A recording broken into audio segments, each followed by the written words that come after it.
Hey, what's going on, guys? Botch TV here, and we have WWE 2K22 finally in our hands. Thank God, it's been forever.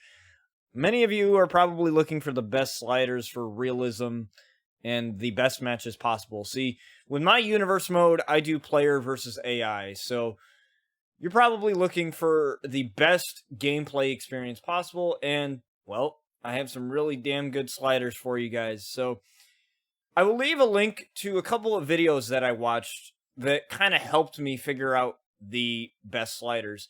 So I will leave those videos in the description for you guys to watch them as well.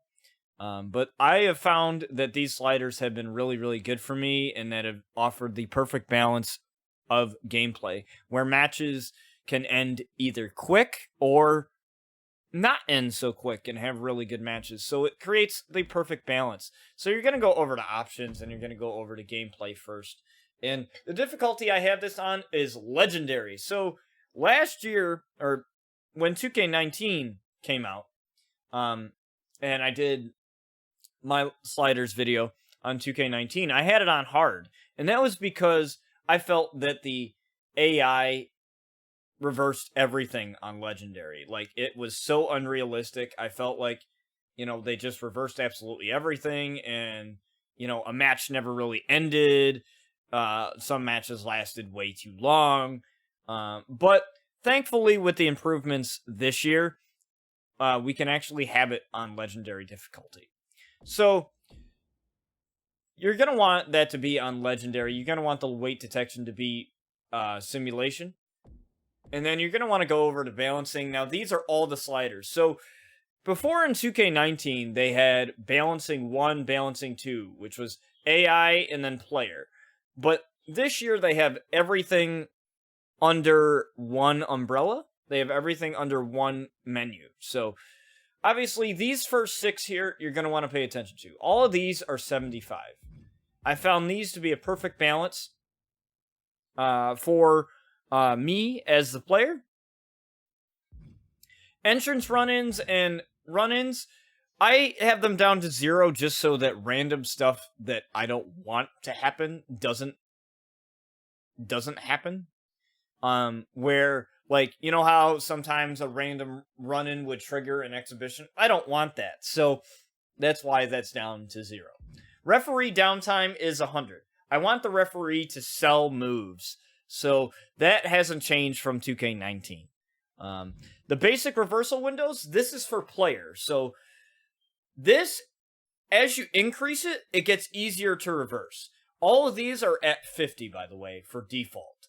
I increased it to 70 because I always felt like there were some moments where I should have reversed things, but I didn't. Even though that I felt like I hit the button on time. Same thing goes for the ground attack reversals and the signature reversals. I have them all up to 70. All these are up to 70. You can decrease them back to 50, decrease them back to 60 if you want to. All it is the point is, the more you increase it, the easier it is going to be for you to reverse stuff. I think 70 is a healthy balance, but feel free to make any adjustments to the sliders that you see fit. Stamina costs, none of these matter, because I don't know why they even included these in here, because I don't think stamina is a thing in 2K22. So I don't know why they included these 3 sliders, so I just have them at default at 50. Rollout frequency, now this is the fun one here. So I have a love-hate relationship with the rollout system. I think there's some things that are good about it, and I think there's some things that aren't so good about it.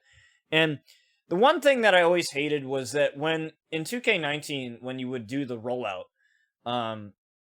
sometimes it would be the most basic attack. They wouldn't be caught off guard. It would be just the most basic attack, and then they would roll out. And to me, that kind of takes away from a match sometimes. It takes away from the control of the player if you're playing a match. So it's kind of like you're forced into that rollout animation. So I have it at 35. They still will roll out, but not as often and not as frequent. So, and with that, I have the rollout duration for 40. So this is how long they are going to stay in that stunned, in that how long it's going to be for them to take the rollout, and how long they're going to stay in that animation. So this is the part where you guys really need to pay attention, is the new stun gain and the new stun meter. So the stun meter is basically your reversal buff. When you're stunned, you can't reverse anything. And when the AI is stunned, they can't reverse anything. I have it to 80 because I want moves to matter. So I watch Pro Jacket's video, and I will leave his video in the description, and he has it up to 100 because he was saying how, like, he wants the AI to sell more, and that's exactly what I want. But I thought 100 was a little bit steep for me, so I decreased it to 80, and I found a healthy balance. I just did a match with Big E and Brock Lesnar, and it was fantastic. So I felt like it was perfectly balanced. I also did a match myself with Bryan Danielson and CM Punk.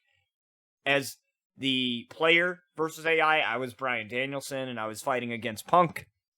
And I felt like that was a nice balance there. So these are really good balances. Vitality, regeneration, and regen rate. So health, regen, cooldown, health, regen rate, I have it to 50. Now, I'm not sure what the AI difficulty damage scaling is. I'm really not sure, but I have it up to 75. I don't know if that means, like, how much damage they will take. Like, if they'll take more damage, if it's more difficult to make them bruised. I'm not sure what this is. I have it to 75, though. I don't really know what it is, to be honest. I just have it at 75. And the carry and drag I have to 40. And, well, those are the sliders. I'll go through them again.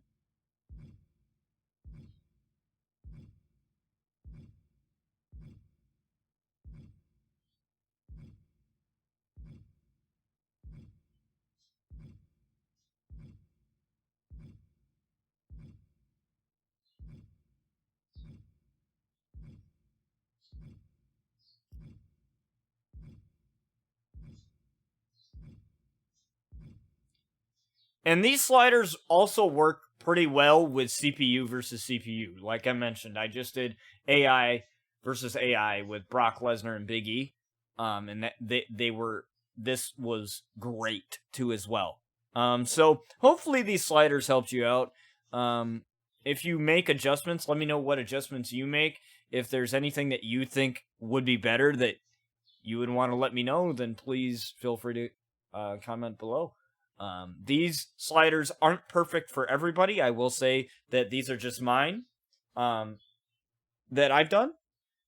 They don't work well for everyone, but the point is to create a perfect balance in realism simulation, just like this game is trying to replicate. So I felt like this was a perfectly balanced slider set.